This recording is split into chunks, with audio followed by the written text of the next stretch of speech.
Le Machu Picchu, la tombe de Toutankhamon. Bien sûr, certaines découvertes archéologiques sont carrément devenues des légendes. Mais en réalité, tout ça, ce n'est que la pointe de l'iceberg. Juste en dessous, sous la surface, il y a un nombre incalculable de mystères de notre histoire qui attendent d'être découverts. Stonehenge, le Sphinx, pas besoin d'en dire plus. Rien qu'à entendre ces noms, on a tout de suite des images de grandeur, de mystère qui nous viennent en tête. Ce sont les grandes énigmes, celles qui fascinent depuis des générations. Et c'est justement par là qu'on va commencer. Mais voilà, sous cette surface qu'on croit connaître, il y a tout un monde d'objets, d'artefacts qui défient complètement tout ce qu'on sait. Et c'est là, vraiment là, que l'archéologie devient passionnante, parce qu'elle nous oblige à tout remettre en question. Alors, on est parti, on plonge ensemble, on va descendre niveau par niveau à travers cet immense iceberg de mystères en allant du plus connu au plus déconcertant.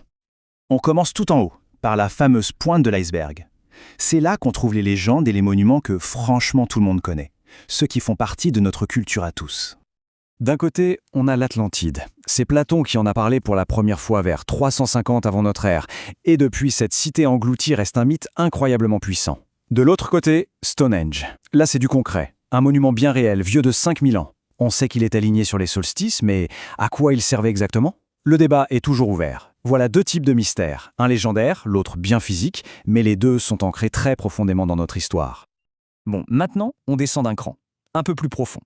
Et là, les choses commencent à se compliquer sérieusement. On va parler d'objets qui semblent totalement anachroniques, qui suggèrent une technologie bien en avance sur son temps. Imaginez un peu la scène. Un pilier en fer planté en plein air depuis 1600 ans dans l'une des villes les plus polluées du monde et qui ne rouille pas une trace. C'est ça l'énigme incroyable du pilier de fer de Delhi. Et les chiffres sont juste hallucinants. Plus de 7 mètres de haut, plus de 6 tonnes, et surtout un fer pur à 98%. La science moderne a fini par percer son secret, une fine couche protectrice, un alliage microscopique de fer, d'oxygène et d'hydrogène. Mais la vraie question c'est, comment les métallurgistes de l'époque ont-ils pu imaginer et réaliser un exploit pareil? C'est ça, la question qui change tout. Cet objet nous force à repenser complètement les capacités techniques des civilisations anciennes. On parle quand même d'une avance de presque 1400 ans sur leur temps. C'est juste énorme.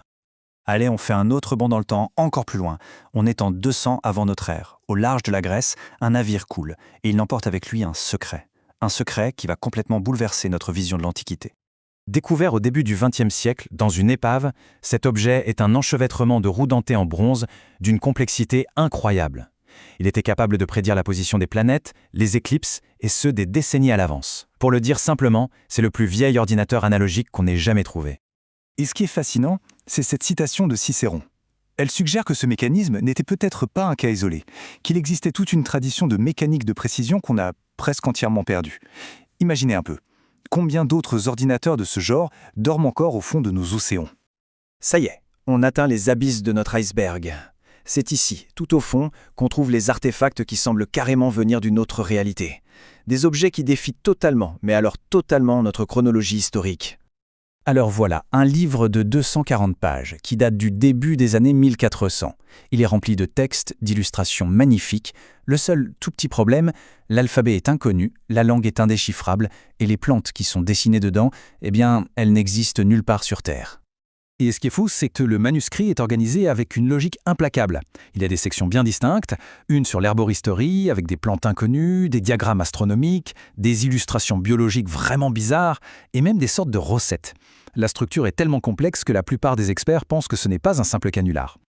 Alors, le débat fait rage.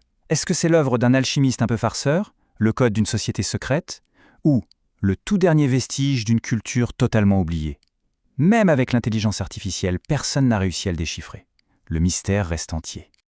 Et pour finir, l'objet peut-être le plus déroutant de tous, le marteau de London, découvert au Texas en 1936. C'est un marteau, en fer et en bois, tout ce qu'il y a de plus banal, à un détail près. Il a été trouvé emprisonné à l'intérieur d'une roche vieille de plus de 100 millions d'années.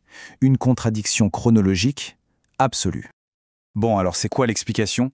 D'après les scientifiques, il ne s'agirait pas vraiment d'une roche ancienne, mais d'une concrétion. C'est un dépôt de minéraux qui peut se former très vite autour d'un objet.